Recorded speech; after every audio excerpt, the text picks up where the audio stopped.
জাতীয় পার্টির মহাসচিব মুজিবুল হককে গ্রেপ্তারের দাবিতে ঝাড়ু মিছিল। কিশোরগঞ্জের করিমগঞ্জে জাতীয় পার্টির মহাসচিব ও সাবেক সংসদ সদস্য মুজিবুল হক চুন্নুর গ্রেপ্তারের দাবিতে ঝাড়ু মিছিল করেছেন বিএনপির নেতাকর্মীরা।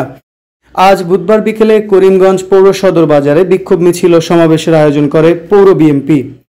বিএনপির নেতাকর্মী সহ কয়েকশো লোক ঝাড়ু ও জুতা হাতে করিমগঞ্জ সরকারি কলেজ মাঠ থেকে মিছিল নিয়ে বাজারের বিভিন্ন সড়ক প্রদক্ষিণ করে সংক্ষিপ্ত সমাবেশে মিলিত হন। সমাবেশে বক্তারা মুজিবুল হককে আওয়ামী লীগের দোসর, শেখ হাসিনার সহযোগী ও জাতীয় বেঈমান আখ্যা দিয়ে দ্রুত গ্রেপ্তারের দাবি জানান। পাশাপাশি তার সব সম্পদ জব্দের দাবি জানান। আন্তর্জাতিক অপরাধ ট্রাইব্যুনালের তদন্ত সংস্থার প্রধান সমন্বয়ক এম সানাউল হকের বিচারের দাবি জানানো হয়। এ সময় জেলা বিএনপির যুব বিষয়ক সম্পাদক সাইফুল ইসলাম, করিমগঞ্জ পৌর বিএনপি সভাপতি আশরাফ হোসেন, সাধারণ সম্পাদক হারুন সরকার প্রমুখ বক্তব্য দেন। সাইফুল ইসলাম বলেন, মুজিবুল হক একজন সুবিধাবাদী, যেখানেই হালুয়া রুটি সেখানেই তিনি।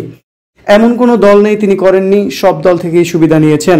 এমনকি হাসিনার ভোটারবিহীন নির্বাচনে অন্যতম দোসর ছিলেন এই মুজিবুল হক।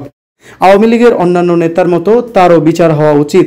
আশরাফ হোসেন বলেন, খুনি শেখ হাসিনার সহযোগী মুজিবুল হক ও সানাউল হককে করিমগঞ্জে অবাঞ্ছিত ঘোষণা করা হলো।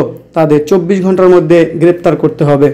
খোঁজ নিয়ে জানা গেছে 2014 সালে একতরফা নির্বাচনে আওয়ামী লীগের সঙ্গে জাতীয় পার্টি অংশ নিয়ে সংসদ সদস্য হন মুজিবুল হক। 2018 সালে বিতর্কিত নির্বাচনে আওয়ামী লীগ নেতৃত্বাধীন মহাজোটের অধীনে নির্বাচনে অংশ নিয়ে তিনি আবারও সংসদ সদস্য হন। চলতি বছরের 7 জানুয়ারি দ্বাদশ নির্বাচনে বিএনপির অংশ না নিলেও জাপা অংশ নেয়। মুজিবুল হক কিশোরগঞ্জ 3 আসন থেকে সংসদ সদস্য হন। বিএনপির নেতাকর্মীদের অভিযোগ, আওয়ামী লীগ সরকারের টানা 3টি বিতর্কিত নির্বাচনে জাপা সহযোগিতা করেছে। এর অন্যতম কারিগর দলটির বর্তমান মহাসচিব মুজিবুল হক। এজন্য বর্তমান অন্তর্বর্তী সরকারের কাছে মুজিবুল হকের শাস্তির দাবি জানান তারা।